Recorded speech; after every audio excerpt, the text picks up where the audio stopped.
Pessoal, ontem o Congresso Nacional abriu a porteira para dar umas cacetadas legislativas no Lula, né? Ontem foi um dia em que Lula viu que o Congresso, quando não quer dialogar com o presidente, surra o tempo inteiro.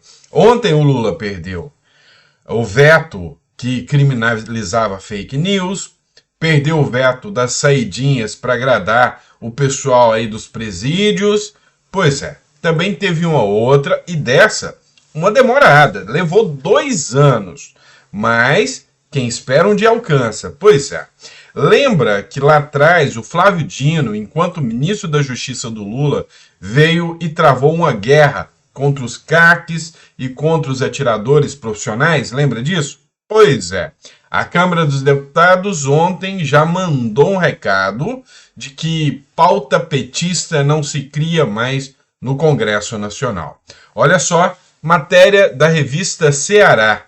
Em nova derrota para o governo Lula, eu vou repetir, eu vou ler de novo, porque assim, soa bem, sabe? Assim, é uma boa entonação, olha só.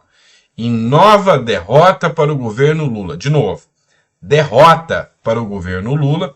E por que eu estou lendo? Porque quando o governo Lula é derrotado nesse tipo de pauta, quem ganha é a população. Então, mais uma vez, para o seu editorial ficar melhor. Em nova derrota para o governo Lula, Câmara derruba decreto de Flávio Dino que dificultava acesso a armas de fogo. Tá? Quem está dizendo é a revista Ceará. Em mais uma derrota ao governo Lula, falei de novo, olha só.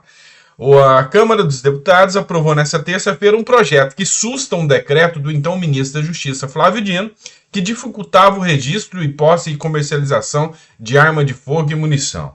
Com a aprovação do projeto de decreto legislativo, fica inválido o trecho do decreto de Dino que restringia a aquisição de armas de pressão por gás comprimido ou por ação de molas. Também caem as exigências para renovação do certificado das armas e a necessidade de comprovação efetiva e efetiva necessidade para aquisição de um armamento. Pois é, eu tenho uma tese e eu defendo a tese de que quando o bandido, o ladrão, o vagabundo entra dentro da sua casa e sabe que você está apto a se defender, que você não precisa pegar um telefone, ligar para o 190, esperar o 190 chegar, quando chega, às vezes chega até no endereço errado, até tudo isso acontecer, o ladrão já fez o que queria com você. Então eu tenho a tese que se o bandido, o vagabundo, pular dentro da sua casa, e se ele sabe que você está preparado para receber ele com todo carinho ali, ele pensa 2, 3 vezes antes de pular dentro da sua casa. Então, assim, eu acho que esse assunto não deveria ser regulamentado nem pelo governo federal. Porque quem sabe o tamanho do problema da violência pública é o Estado, é o município. Tá? Então, eu sou favorável a uma mudança brusca no quesito segurança pública, tirar tudo do governo federal e colocar a questão da segurança pública toda no governo de Estado. Tá? Então, eu sou totalmente favorável a isso. Quem encabeçou essa luta, essa batalha aí foi o Paulo Bilinski, né? Escreveu aqui, atenção CACs, aprovamos o PDL das armas, a vitória é do tiro, dos clubes, dos atiradores, parabéns, agora vamos cobrar o Senado Federal. E não podemos deixar de citar, talvez um dos mais aguerridos, né? O que mais batalhou por essa pauta é a bandeira de trabalho dele, né, a questão armamentista do ProArmas, é o Polon, né, o deputado Polon, que deixou o recado aqui, ó, vitória importantíssima para a nossa pauta. O projeto vai ao Senado e vamos seguir trabalhando para aprovação. Obrigado a todos os que ombraram nessa causa durante 2 anos. Seguiremos firmes, como eu sempre digo em meus discursos ou em minhas postagens. Desistir não é uma opção. Antes tarde do que nunca, 2 anos batendo em cima dessa tecla e precisava um momento certo. E esse é o momento que mostra que o governo Lula está sem diálogo com o Congresso. Que a questão das emendas, tudo aquilo ali, sabe, está enfraquecendo o Lula porque mais cedo ou mais tarde o dinheiro ia acabar. A gente sabia disso. E o diálogo com o Congresso também. tá? Vamos lá, pessoal, partindo para a próxima pauta. Eu vivi para ver isso, né? A Folha de São Paulo defendendo o empresário contra o comunista mauzão. Eu vivi para ver isso e você também vai ver isso comigo. Olha só isso. Folha de São Paulo, Natália Beauty, e Beauty mesmo essa matéria, tá? Totalmente, se é que você entendeu aí o trocadilho. Egoísta, exploradora e gananciosa. Espécie em extinção. Apenas com a força dos empresários, o Brasil pode sonhar com um futuro próspero. E olha só que interessante, ela colocou aqui, opinião. Nesse exato momento, enquanto você lê essas linhas, a cena empresarial no Brasil está passando por tempos duros. Só neste último minuto, quatro empresas fecharam e outras 6 estão no caminho para o mesmo fim. Esse fato não é apenas um número, são sonhos desfeitos e um impacto real na economia da nossa nação. Como empresária ativa no Brasil, sinto que precisamos valorizar e apoiar o empreendedorismo como um pilar fundamental para o nosso futuro. Enfrentar esses desafios com políticas que nos apoiem é essencial. Assim como reconhecer que os empresários são indispensáveis para o crescimento e a inovação do país. A qualquer hora, uma decisão do governo, não importa o partido, pode virar tudo de cabeça para baixo, levando ao fechamento de centenas de negócios. É nesse cenário, muitas vezes, vemos o empresário como vilão, egoísta, explorador, ganancioso. Mas pense bem, esses empresários carregam nas costas o peso de suas vidas e de muitas outras famílias. Apenas com a força dos empresários, o Brasil pode sonhar com um futuro mais próspero. Eu vivi para ver a Folha de São Paulo publicar uma matéria dessa, e não uma matéria que defende o todes e eu não sei mais o que. Será que nós estamos vivendo novos tempos porque a cabeça do cidadão mudou e não adianta mais ficar postando coisa de lacração, que a cabeça do brasileiro mudou e está entendendo que é o empresário, que é o empreendedor que carrega o Brasil nas costas? Pois bem, parece que bons tempos estão mudando, né? Então estão vindo bons tempos por aí. Vamos lá, matéria do antagonista, né? Mas a classe política sempre na mesma, né? Boulos dá sobrevida para Janones no Conselho de Ética.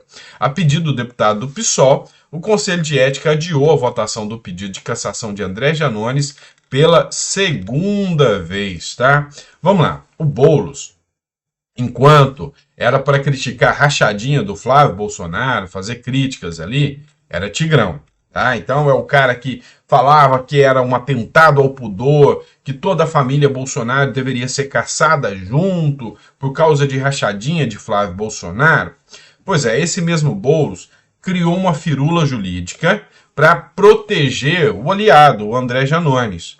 O Boulos sequer argumentou que isso não tivesse acontecido, que a rachadinha não aconteceu. Ele só argumentou o seguinte, olha, como ele ainda não tinha tomado posse, essa rachadinha não pode, no cargo de deputado, essa rachadinha não pode ser julgada pelo Conselho de Ética, porque ele não era deputado, então ele não quebrou o decoro parlamentar. Ele não era parlamentar, é uma firula jurídica, tá? Então isso aí não colou, ninguém acreditou muito nisso. Foi a primeira vez que ele salvou a pele do Janones. Ontem ia ter a sessão, porque isso é só o relatório, a sessão para ver se as pessoas concordavam com a decisão do Boulos ou discordavam da decisão do Boulos.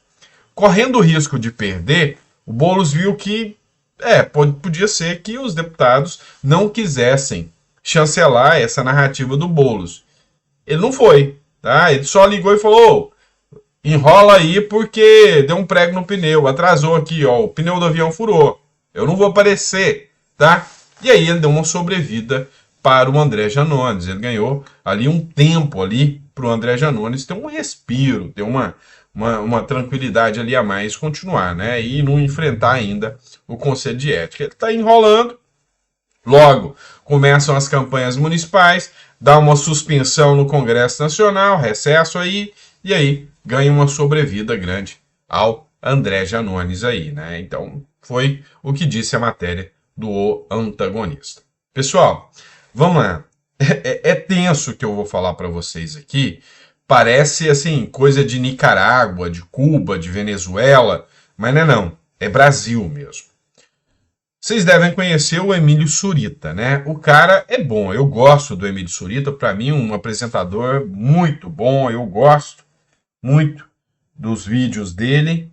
O Emílio Surita, ele teve de se explicar para a Controladoria Geral da União por ter entrevistado o Silvinei no Pânico. O Silvinei Vasquez, pois é. Lembra o Silvinei Vasquez, que esteve preso a mando do Alexandre de Moraes, que era diretor da Polícia Rodoviária Federal durante a gestão Bolsonaro? Pois é. O apresentador Emílio Surita teve que se explicar o porquê entrevistou ele. O apresentador Emílio Surita, do Pânico, da Jovem Pan, teve de prestar depoimento na Controladoria Geral da União, na última segunda-feira, para esclarecer a motivação de entrevistar o ex-diretor da Polícia Rodoviária Federal, o Silvinei Vasquez. A entrevista foi exibida em 29 de agosto de 2022. Vocês entendem como é que o negócio é tenso? Hoje, tá? Hoje, você tem que prestar esclarecimento para quem você entrevista. O Poder 360 também tratou do assunto, né? O CGU ouviu o Emílio Surita por entrevistar Silvinei no Pânico. O que a Controladoria Geral da União diz? Ela diz que o Emílio Surita fez com conotação política, fez isso para beneficiar Jair Bolsonaro. Ouviu o integrante do governo, né? O integrante do governo foi entrevistado para beneficiar Jair Bolsonaro durante as eleições de 2022. E aí podem ser que vão pedir até mais uma inelegibilidade do Bolsonaro, porque o Emílio Surita entrevistou o Silvinei Vasquez. Anota isso aí, tá? Anota isso aí. Se for configurado conotação política, qualquer membro do governo Lula que for ouvido, né, ou qualquer aliado que for ouvido em qualquer programa de TV, é papel da oposição fazer uma encaralhada de ações pedindo abuso de poder político contra eles. Porque assim, é insano. Foi uma entrevista a um membro do governo, tá? Então, onde está a conotação política nessa situação? Então, o Emílio Surita nega. Aqui o Poder 360 mesmo mostrou aqui um certo susto, né? Em entrevistas hoje serem criminalizadas e os entrevistadores terem que responder, né? Inquéritos, investigação junto à Controladoria Geral da União, né? Então, assim, é assustador o momento em que a gente passa hoje no Brasil. Isso é muito, muito preocupante mesmo, tá certo? É isso, pessoal. Espero que vocês tenham gostado do editorial. A gente volta daqui a pouquinho com mais conteúdo para vocês. Um grande abraço e vejo vocês até lá.